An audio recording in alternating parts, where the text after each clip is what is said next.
Morning peeps, good morning everyone, how's everyone doing? Hopefully you guys all doing well. Don't forget, if you're new to the channel, like, share, subscribe.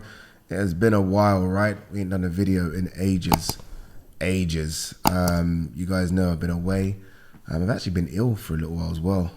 When I got back from New York, wasn't feeling great. But yeah, obviously I've been away in New York. I was covering that crazy Ryan Garcia, DEVIN Haney event, and it was crazy. I'm going to give you my thoughts on it, my take on it, better late than never. I then stayed out in New York for a few more days to do the Crawford Madrimov press conference, which your boy hosted. First time hosting something like that. Was shitting myself, but we got it done. I actually want to do a separate video on that, just because, by the way, I think Crawford Madrimov is such a good fight. I feel like Americans are maybe sleeping on Madrimov a little bit. Look, it might be a case of sleeping on Madrimov, but also knowing that Madrimov is taking on the pound for pound number one in Crawford. And as you guys probably saw when he did the face-off, there isn't much size difference there at all. If anything, Crawford is exactly the same size as Madrimov. So Crawford moving up another weight class doesn't seem to be a problem. So it could be that. But I do want to do a separate sort of take on the fight card in its entirety. I think it is a good fight card, but I think the biggest takeaway for me is that this is a Saudi event in America. So it's Riyadh season, part of Riyadh season, but obviously this event will be in LA. And when I did speak to Frank and Eddie about this from an English perspective, about whether or not Saudi would back English events, I think they both were quite non-committal. I think they both kind of said yes, but non-committal in terms of events. But obviously there has been talk recently of AJ fighting at Wembley Stadium. So I'm guessing that's maybe part of Riyadh season. So look, loads of videos to do, loads to talk about, and we'll try and get as many done as possible. I'm actually filming this at 10 in the morning. I do go to Vegas in about 4 hours. So we're going to try and get as many videos in in before we go. I always like to say I will do a video when out there, but I'm just so busy I probably won't. But who knows, right? But yeah, I do want to talk about this fight week, or the fight week I covered, Ryan Garcia, DEVIN Haney, or should I say DEVIN Haney versus Ryan Garcia. Probably the craziest fight week I've covered since doing this for the Zone. A strange fight week, a bizarre fight week, a fight week where I flew out. And when I was flying out there, I still wasn't sure that the fight week was going to go ahead. Even when I did the media workout at Gleason's, which I think was a fantastic idea to do it there, proper gym, right? Even then, I wasn't sure. But when I sat down or spoke to Ryan, I realized that this kid's fine. Like, he's fine. I mean, look, could he be one can short of a six-pack? Probably. Like, he's probably not all right up there. But in terms of his ability to get in the ring and fight, he's fine. And I said this on the broadcast as well, and I got shot down by a few people. I said, you know what? I think it's all one big sell. And I think he's selling the fight. He's selling the fact that he is a bit crazy. And he's trying to make everyone, including DEVIN Haney, maybe not fully concentrate on the best Ryan Garcia. And in the end, I think we all saw that there is still a very good fighter in Ryan Garcia. It's true. Look, will people take away from his win because of the weight? Yes, and they should, right? I mean, you don't make weight, that's a problem. And I'm speaking from someone that actually did a weight cut just to try and experience what a fighter goes through in making weight, especially those last 3 or 4 pounds. And for me, those were brutal. And I didn't have to go down to a crazy weight. So, and the reason I bring that up is because Devin struggles to make 140. I know it might sound crazy, but Devin is very, very big. So if Devin is killing himself to make 140, and Ryan then decides to not kill himself to make 143, as the police car goes by, two, and Ryan decides to not kill himself to make 143, Ryan's at a massive advantage, like massive advantage. So you've got to take a bit away from the win. And I still even thought, like, even his sort of boxing style for me isn't great, Ryan's, but he got the job done. He got the job done, man. And I think as soon as he realised that he could hurt Devin, and he hurt him in the very first minute of the fight, he knew he could get to him at some point again. Because look, I mean, the first round was Ryan's. The next 6, maybe even, the next 6 were Devin. So Devin won the first after that fight easily, and then Devin got clipped again. Was it in the 7th when Devin got clipped again? And by then there was a problem, obviously, for Devin. Devin realised that, shit, this boy can hurt me, and Ryan realised that I can hurt you, and there was a problem. Look, there's no point getting into the back and forth of the fight. I know some people scored it to Devin, some people obviously gave it to Ryan.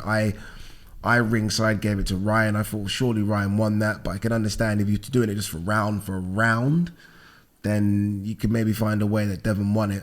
I'm more now, or want to focus on the fact that who's Devin going to fight next and who's Ryan going to fight next.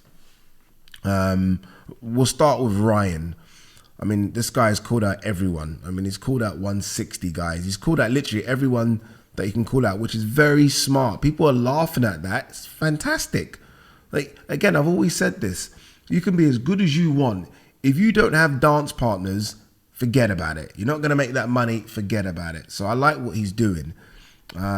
He knows now he's a big star. I don't know how big a star, but he's a big star. The reason I say that is because obviously there's been a lot of talk about these pay-per-view numbers. I've been hearing 1 million. I doubt that very much. I doubt that very much. I think around the 400,000 mark is a good number, 400,000 to 500,000. This 970 to 1 million number that I've been hearing, I think someone's sort of, I don't know, Photoshop that number onto an Eddie Hearn DM. I think that's just not true. But I think if it is 400,000, I think that's a solid number. Look, it might have got a bit higher because of Ryan's antics all week, especially at the weigh-in, but I think that's a solid number. So look, who next for Ryan anyway? I think the obvious one's the rematch. I think you do that again. I think the first fight was such a good fight. The Barclays was bouncing. I think you could do it again. I think if you're Devin, you've got the built-in excuse of the weight, and it's not even an excuse. It's fact. It's fact. This guy didn't make the weight. Let's go again at 140, or let's both agree to not make weight and make this a catch weight of 144 pounds. Maybe you do that again. So I think the first obvious one is Devin, and I think it does huge numbers this time around. If I think it did 400,000 last time, you could, I think, nearly potentially double that. I could get to 7 to 8, which is big numbers. So that's the number one choice for me. You run it back. The second one is Teofimo Lopez. Both of these guys are fucking crazy, and both would sell this fight so well.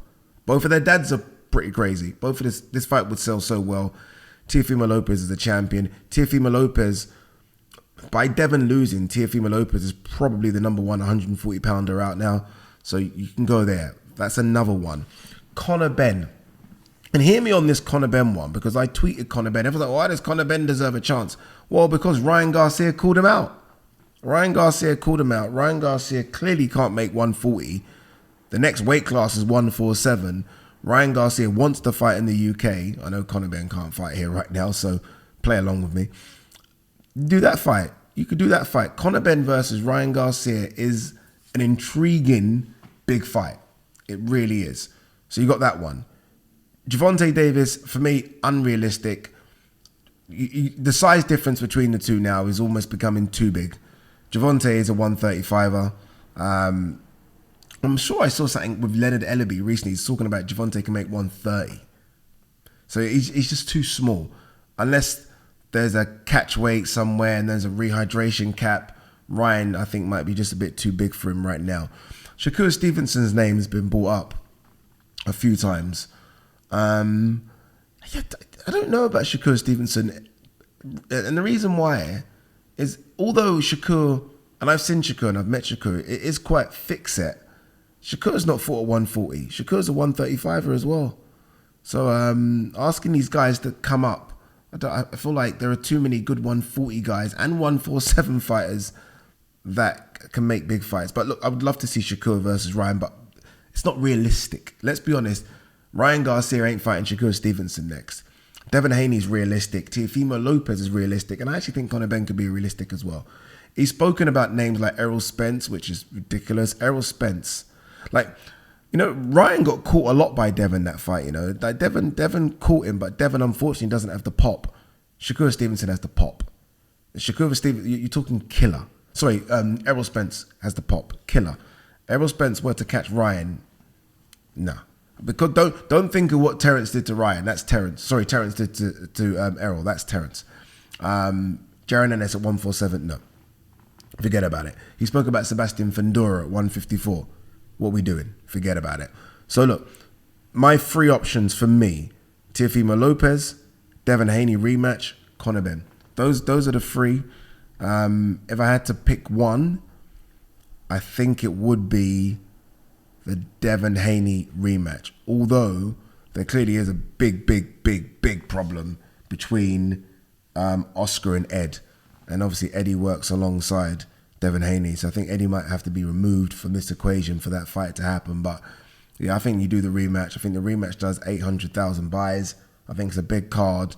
And I think if you're Devin, you look at what you did in the fight and think, you know, you can replicate a lot of the good stuff and maybe just get a bit better defensively. I do wonder as well how much of an impact or how much of a negative for him it is in not having, and look, he did have them against Regis and he hasn't had them against Loma, but I do wonder not having Ben Davison and Lee Wiley there. I know they send them over a lot of material, but I do wonder not having that team together constantly, how that affects him. So maybe he needs to look at that going forward as well. But look, congratulations to both. It was such a big fight. It was great to be out there. Congratulations to Ryan, who, I don't know, I don't want to say tricked a lot of people, but, you know, made us look one way while he was focused on the other way, and it worked.